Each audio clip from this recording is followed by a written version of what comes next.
Happy Friday, Facebook, and I am beyond excited. We have got author Stephanie Erickson, who is a master of social work, a licensed social worker, with us to talk about her book, Plan for Aging Well. I can't tell you how excited I am. It's really important that we start talking about aging and how we want to age. So stick with us while we dive in to Stephanie's newest book.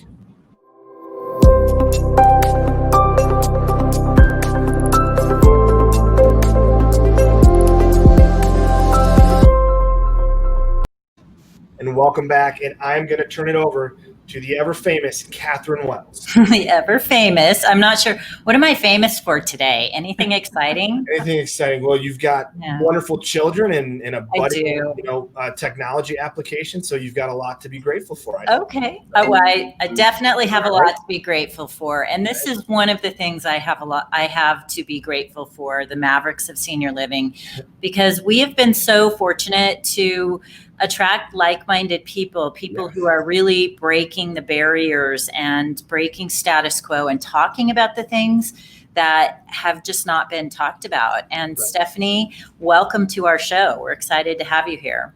Thank you both very, very much for having me. Yeah. So Stephanie, tell our audience a little bit about who you are, how you got into doing what you're doing, and then introduce your book to our audience. Okay, so who I am, I'm going to go to explaining myself in a non-role way, because part of what I actually talk about in my book is emotional and spiritual support and care, and that really has nothing to do with a role, like I'm a social worker. Although, yes, I'm a social worker, but who I am is someone who believes in justice, who fights for equality, and who advocates for vulnerable populations, and I try and spread love out in the world. And yes, I'm also a social worker and a mom, and I have a dog, and I am married, and I do the flying trapeze. So those are other things about me. Well said. Like for real, you do the flying trapeze? For real. Oh, here's my coffee cup. Yep. Oh my goodness. Oh, wow. How fun is that? That is fantastic. I want to ask real quick before we dive into the meat, how long have you been doing the flying trapeze? We're going on 8 years now. That is awesome. Yeah. Wow. And what is that? Do you have a partner? Is that your husband? No, my husband. Oh my God, no. He has no interest in doing this at all. No, I fly with the team. You know, I go to a circus school, a very specialized school for the flying trapeze. And of course I have lots of like-minded people, and all of us, well, I don't want to use that language, but we call ourselves old blanks, because all of us are 45 and up in our group, and it's awesome because we're pushing boundaries of age. Yep, absolutely. And that's what we are here to talk about. Yeah. So really exciting. There's been a lot of conversation about ageism in the media. There's been a lot of conversation, I think, among people in our age group, and Frances is on the younger side of our age group. I'm on the older side. You're probably right in the middle, but just sort of in this sort of middle of life, there's a lot of conversation about what happens when we age, because we see our parents doing it. We've seen our grandparents go through it. And even those two generations are different in how they age.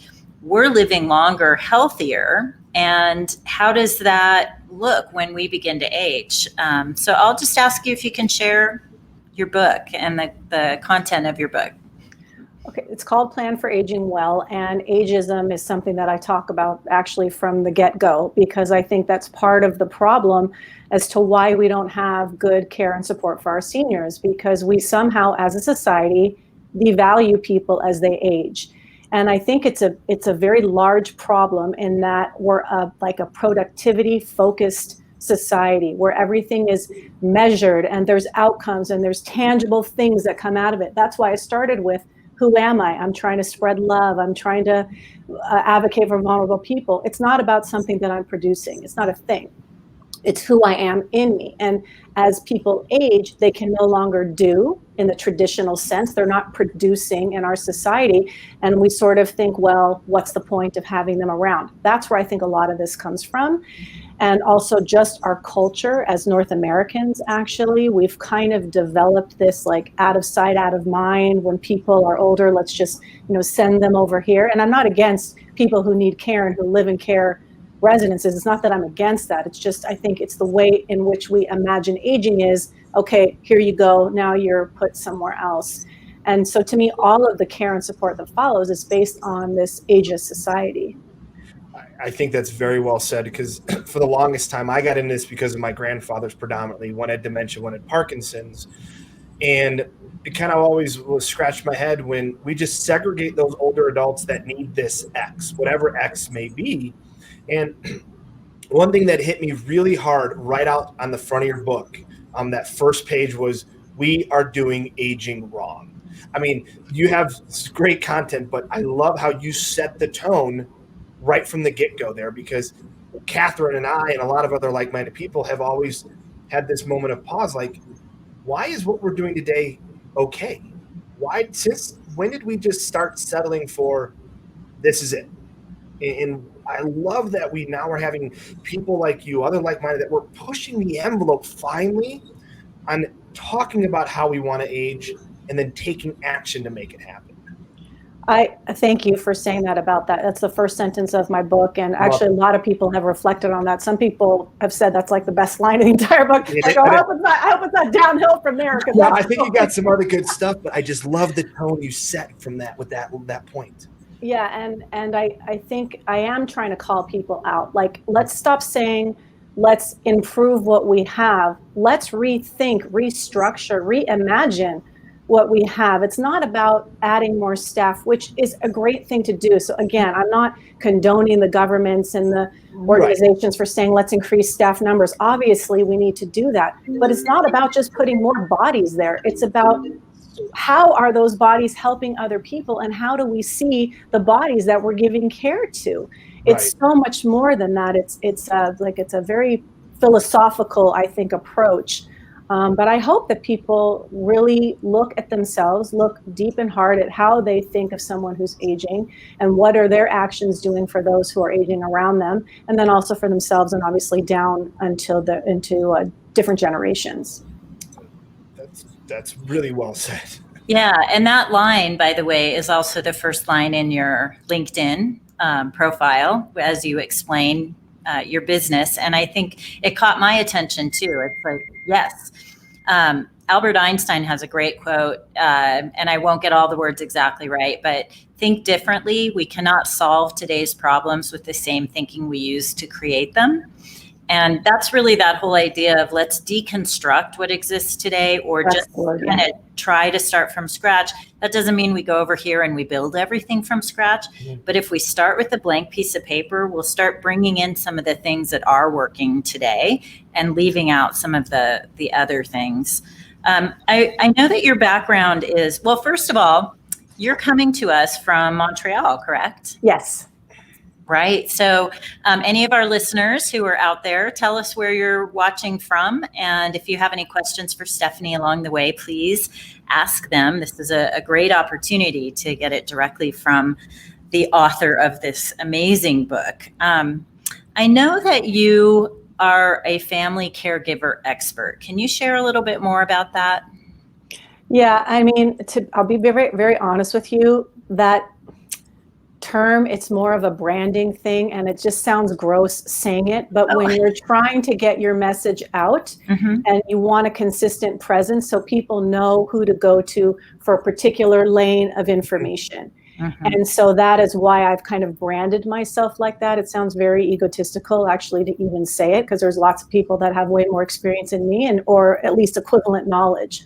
But what that means to me is that I have devoted my life to supporting people who are caring for somebody else. It hasn't always been seniors. That's been the last 16 years of my life, really focused on individuals who have dementia.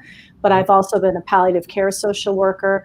I've worked in youth protection services. I've worked in the homeless population, domestic violence. I've done a lot of stuff, mental illness. And all of this is about caring for someone else. So for me, my perspective is always about, how do we support the system? There's the person that has the identified problem, whatever that is, but it's not just the person, it's the entire system around them. And that's always been my approach. That sounds a lot like you, Catherine, with your care team, your care circle, right? That we've talked about a lot. It sounds like you and Stephanie have that same idea of it's this team effort or this circle right around your loved one. Yeah. Yeah. And I was thinking, even as I said it, and you said, the term expert doesn't feel quite right to you, but it's what helps people understand what aisle, what shelf, right? Exactly. Which is very important if we're going to get to the opportunity to be able to help people. So I think about the term caregiver, and when I hear that, I have that reaction. And I feel like we have to come up with maybe a new word altogether, because even care partner, it all feels so construed, when really we're just human beings. We're helping other people. And that's not powerful enough words, I guess. I love what you just said, Catherine. I was on a panel yesterday with an organization who's a very wealthy organization, national, who's creating this foundation, and what they want to focus on is caregiving. So we had this panel, and there's a bunch of experts on it in all different areas. And one of the things we talked a lot about was language, and how the term caregiver doesn't even work. And we kind of got off on a bit, but we had so many things to talk about, we couldn't really just stay there. And of course, you can't solve that in one little panel. But language is extremely important. How we identify ourselves and others is important. And I think labels can be good for a lot of things, because if we can identify who we are and what it means, we know who to go for the support. Like caregiving expert, we know how to get me and what I can do for you. So I'm not against labels, but I think they can pigeonhole us for sure. And it's not even just about the caregiver. It's things like, and a colleague of mine, her name is Marie-Claude Guigère, and she's on a rampage about the word placement. It just drives her crazy. And I agree with her. We don't place a person. We place like my coffee cup down, not a person, right? So there's so much language that's threaded into aging, which just doesn't help our cause, which is let's talk about it. Let's not be afraid of it. Let's get it out in the open. And language is a great place to start. And that's the part that maybe the fresh perspective that I took 11 years ago when I started to get into this space was I was kind of always asking the question, well, why? And a lot of the answer I kept getting was, well, we used to do this. We used to do this. We've always done this, or this is how we did it 10 years ago, or this or that. And there's no industry or no idea that we would be complacent with doing what we did 10 years ago. Yet for some reason, when it comes to aging, whatever we designed in the 40s, 50s, or 60s, or even 70s is okay today. And it's like, what? No other space would accept that. I mean, we just wouldn't. Look at how fast phones have changed. I mean, every year something fancy comes out, a piece of tech. Yet when we're talking about people, it's like this idea of like, it's okay. It's fine. That's so interesting, Francis. I haven't even haven't really gone to that place, but innovation, you're right. Innovation in the world of our space, it's unheard of. And even, and now I live, because I live in Montreal, and in Canada, it's a socialist system. So there's a socialized system. So there's a lot of public services available. But even when I was in California, it was the same thing, where there is sort of a weirdness about, what do you mean you're a social worker and you're charging people? How dare you? Like, well, I don't understand. Why can't I innovate and be an entrepreneur and try and develop something really creative and new to help people and still value my work and get paid for it? So it's so true when it comes to that connection, person to person. Innovation is looked down on. I never even thought about it. It's so true. I know, and that's the part that it rattles my head a little bit, is that we're okay. Every year the cost of a computer, iPhone, whatever, technology goes up, right? And it's no big deal. But when you say you want to do a value add or improve this or change this when it comes to how we talk about aging or health or wellness, everyone's like, that's crazy. Why would you do that? Yeah. Well, why not? Like, why can't we desire to be better than we were yesterday, and whatever better may be, whether that's 0.5% or no percent? But I don't know, I guess I just get frustrated, with the fact that I see it every day, is like, we just have these systems that have worked in the past, but why not challenge it for the future? Yeah. Well, yeah. Oh, sorry, Kathy, go ahead. Oh, I was just going to ask you a question to kind of bring it back to your book a little bit. When you started writing it, which you mentioned earlier, you started like 5 years ago, what things did you learn in the process of writing this book? I learned so much about myself, actually. What I saw 5 years ago was just compounded with COVID, because I started the book 5 years ago, but I put it aside after like 3 months. I just couldn't with my kids and family responsibilities. And I picked it up again October of last year and was almost done in February when COVID hit. So like my introduction, I threw out and rewrote because now I wanted to include COVID and highlighting what we already knew, is that our care and support for seniors is deplorable. And now we know it and everybody knows it. Yeah. So it wasn't that I learned more about my profession. I learned a lot about myself, though, what I'm capable of. I learned a lot about how much I'm still worried about what people think about me, because I was so afraid when the book was done. My coach kept saying, okay, well, let's upload it. And I'm like, I don't know, because I'm still worried. People are going to send me emails. Oh, there's a typo. Oh, you said this and you don't know what you're talking about. So I'm still learning how insecure I actually really am. And this book has really brought it out. But I also learned how smart I am, how well-spoken I am, how clear of a message I can not only deliver verbally, but also in writing. So I also learned some great things about myself. And at the end of the day, I have to just kind of let it go and work to get it out there, but also just, it is what it is, and just feel that professional and personal accomplishment, regardless of what happens with sales and all that kind of thing. Stephanie, thank you. Thank you for being so honest and vulnerable in that. Yes. So many of us struggle with that. I certainly do. And it is hard to put yourself out there. And I'm so grateful that you have put yourself out there. The resource that you've created for people is so needed, and it will attract the people. I believe it will attract the people that need to read it and hear this message and want to hear this message and are open to it. You're making change, and that's why we have you here on our show, because we look for people who are making change and really breaking the status quo. So thank you for being so honest and vulnerable. Thank you. I applaud you as well too. This is really resonates well with, I think, what we need. It is not a book that just acknowledges we're okay. It really pushes us to think more, and that's this one section. I think you call it feeding the soul. That really stuck out with me when I went through it, because it's what we need. It's this idea that there is more to us than just this, that there's these ideas behind us no matter how old or young we are, and we have to feed that, whether we are living with dementia or living with something else. And I think that's often lost. And so I love the fact that you brought it back to that, because oftentimes we overlooked, I feel we look at the person of their diagnoses, not as the person they are.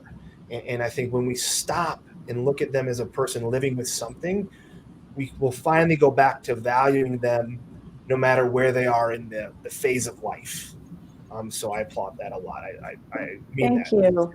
Thank you so much. And, Kathy, when you're talking about, the vulnerability, and throughout my book, I talk about some personal examples of myself. When I talk about feeding the soul, or there's a chapter called Special Considerations, which I talk about different groups. I'll use that term, those of veterans, or, those who have been witness of crimes against humanity or experienced that, or mental illness. And in that portion, I talk about, I live with anxiety, and there are some days that are debilitating. I mean, Tuesday, I was crying half the day, just because my anxiety was really bad on Tuesday. Today, I feel great.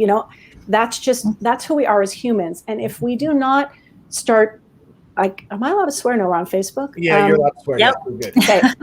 I think there's just a bunch of bullshit out there, a bunch of fakeness, a bunch of, I'm going to pretend things are so great and put these great pictures online and these great stories.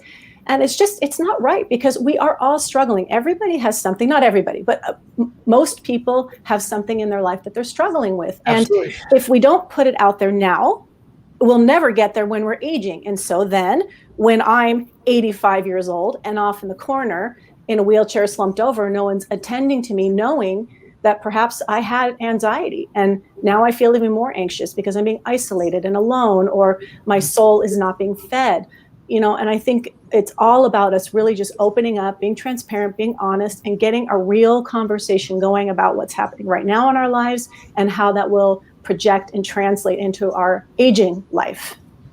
Wow. Yeah. Yeah. Really well said. Yeah. Very well said. Absolutely. So in talking about the content of your book, and it's clear you have a lot of passion behind this, and I'm so grateful for that, because that's what got you to get over the finish line with it, shall I say, which is what I always struggle with. If you could tell our audience one thing that you wish they would take away from the book, and I didn't phrase that very well, but so that they understand why they might want to go read this book, what one thing do you really hope people walk away with? Facing what will become doesn't not make it happen. In other words, and someone was telling me this the other day, if you talk to your teenagers about sex, doesn't make them go out and have sex. If you talk to them about drugs, it doesn't make them become drug users. And if we talk about aging, it doesn't take away the fact that we're all going to get old, So I think being afraid of the conversation is what is going to be your demise.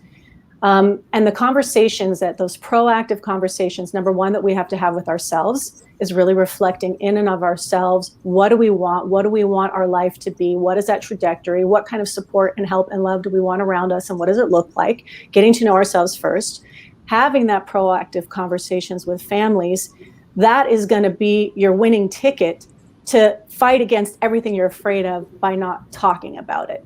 So don't be afraid to have the conversation, and don't feel pressured that you have to have the answer overnight. It's not a sprint, it's a marathon. You should be having these conversations for years, and they will adapt and change. My grandmother, who's now 97, 5 years ago when my grandfather died, and he was cremated, and we had this incredible ceremony. And then my grandma said, "You know what? I'm changing my wishes. I don't want to be buried now. I want to be cremated." She did this at 91. And she made a change. So you can make changes over time. So don't be afraid you're going to get locked into something. Just start the conversation. Just start it. Have it leak out a little bit. Slowly it will become more comfortable, and pretty soon you'll be able to talk about it, hopefully like us. Yeah. You made a really good point there. It's at least in America, and I think the same is true in Canada. We're so driven to be productive and meet our goals. And so there's a deadline and there's an end point, right? And what you're describing is there's not really an end point to this. This is just an ongoing conversation about life and all the different things that happen throughout life. And my dad used to say, when he was in assisted living and maybe in his last year or two of his life, he would say, "This is not what I planned for my life." And us kids would remind him, "Actually, Dad, you did everything you planned. You said you wanted to travel. You said you wanted to, lengthy list of things." And we would go down the list. You did all of those. You did it. You made your life happen. And this is a phase of life. And it was just an interesting thing to experience. And hearing you talk about the ongoing conversation is really, really important, because it makes it less of a scary thing, right? Yeah. And I think, Kathy, the story you're telling about your dad is a reflection of what we all need when we age, is that opportunity to process what is behind us and what is in front of us. And that's another thing that where we miss the mark in supporting seniors, is we don't provide them the time and the patience to sit and listen, and the prompting questions and the exploration of their life and doing that review. We don't allow for that. And when we don't allow for these things, like you did with your father, allowed him to express his disappointment or discouragement about his life, and you guys helping him to bring him back to all the things he's achieved, would hopefully minimize, and hopefully did minimize, the kind of physical pain that he even felt at the end, because there's absolutely a connection with physical pain and emotional and spiritual pain. But we don't want to unlock the emotion and spiritual pain. And so we focus on physical and give people pills, but that doesn't solve the underlying thing. And so we really need to help people expand their souls, their emotions, their psychologies. As their body's slowing down, we pump all that up and give them an opportunity to process. So at the end of their life, they feel at least a sense of, not necessarily relief, but yes, I said what I needed to say, Yeah. Oh, my goodness. So I have to say this, when my dad was on hospice, they did the life review. Yes. So as soon as you said that, I'm thinking, why do we wait until they're on hospice? Why? And I have always been a very, very strong believer that when someone does move into senior living, there should be a social worker or someone in that type of a role who is just assigned to that family, the whole family, and helps the older adult with the transition, the emotional, the mental, and physical, and also helps the families, because the families, as we all know, our roles change in that process, and we're stepping into new roles we aren't maybe comfortable with or didn't expect to be in. And we're letting go of other roles that we're so familiar with and so comfortable in. So I just think that really struck me when you said that. Yeah, and it's something that I learned as a palliative care social worker, and it's exactly what you're exactly right, Kathy. Why are we waiting? And in my team caregiving chapter, I talk about all the different professionals that can be involved in creating this team approach and this care plan. And one of the things I talk about is a chaplain, a spiritual advisor. Mm-hmm. Why do we not have someone like that full time? Why do we not have a full-time social worker, a full-time occupational therapist, perhaps a psychologist? It depends on the skills of the social worker, right. Or how much is needed in terms of a particular mental illness. But we're neglecting all of these other types of professionals as being full-time and integral parts. And on a side note, it's kind of funny, one of my editors, when he read through, he was doing the copywriting at the very end, proofreading. And he wrote me a note, like he did a couple content suggestions. And one of the things he said was, you say having a full-time chaplain, it's just unrealistic. Why don't you put part-time? I said, hell no, because it should be full-time. I don't care if it's unrealistic. I'm putting full-time. That's the point of the book, like, why are we not doing that? Because Stephanie, it's not unrealistic. But the problem we have is it's unrealistic in the way we've designed the aging today. And that's the issue I have, is we're being told by these mega senior living corporations, this is how you're supposed to age. And there's nothing that's preventing us from putting it on its head, doing the things that we know that can be better to improve what aging can be. There's no reason why we can't design a system that has exactly what you want on it. When it comes to chaplain, social worker, the occupational therapist, the only reason we are being told to that's preposterous is because it doesn't fit into this money model, this aging model of long-term care providers today. And they are worried about the disruption that will come, that will impact how they think aging should be to how aging will be. And that's, I think, the biggest issue, is that the things that you want is how we should age. And if that's the case, we need to take action to create those models. Because I believe with what you and Kathy said, is those integral social connectedness is so important. And often it gets lost in this idea of this house, this home, this new living with 100 other people. But I think we have to break that. And we have to start with what you're talking about today. Amen. Yeah, and I amen, absolutely. And I do have to say, there are some providers out there, both big box and the smaller homes, that are now looking at new ways to do it. And I think COVID's had a lot to do with that. So we want to celebrate them, because they're going to help lead the way. And that's part of the taking action that Francis and I are really interested in. How can we take action? So let me leave you with that question, Stephanie. What action would you want our listeners to take after hearing this podcast? Well, I think it all goes down to money, as you were saying, Francis, and fiscal responsibility. And I understand that most of, especially in the States, those that are owners of larger homes, it's the bottom line. And they put the money into the bells and whistles. And I understand from a marketing perspective why they might need to do that. So I think actually we need to go to our political figures and start demanding for more money to be poured into care and support for older adults and seniors, and creating maybe that public-private partnership where some public funds can be brought in, because then maybe the private organizations will be able to flip things upside down on their head, because they'll have the funding to rethink things differently. So to me, it's about going to whoever it is local and start demanding that more care and support is given financially to the senior population, and then hopefully having the right people leading the charge so that it's not just more of the same and that we are rethinking and redesigning the system. I love that. I love that. So you hear that. The action that we want you guys to take is talk to your local representatives, whether it's city, state, whatever it is. Talk to them about the importance of us taking care of our older adults. Do it. Do it today. Excellent. Stephanie, thank you so much for joining us today. We really appreciate you. We thank you for the book that you wrote. Listeners, please go check out the book. We'll have the links in our post here, and everyone have. Thank you so much. It's a fantastic book, and it's a must read for anyone that's living, because God willing, we're all going to age. And so really it finally talks about plan for how you want to age. Let's stop being told how we're going to age, and let's take an active role in how we want to age. Thank you so much both for having me on, and thank you for putting the links up of where people can get the book. Yes. Anytime. I love this conversation. Have me back anytime. All right. We'll talk soon. Right. Everyone have a wonderful weekend, and stay tuned for next Friday, where we have another wonderful guest. Thank you.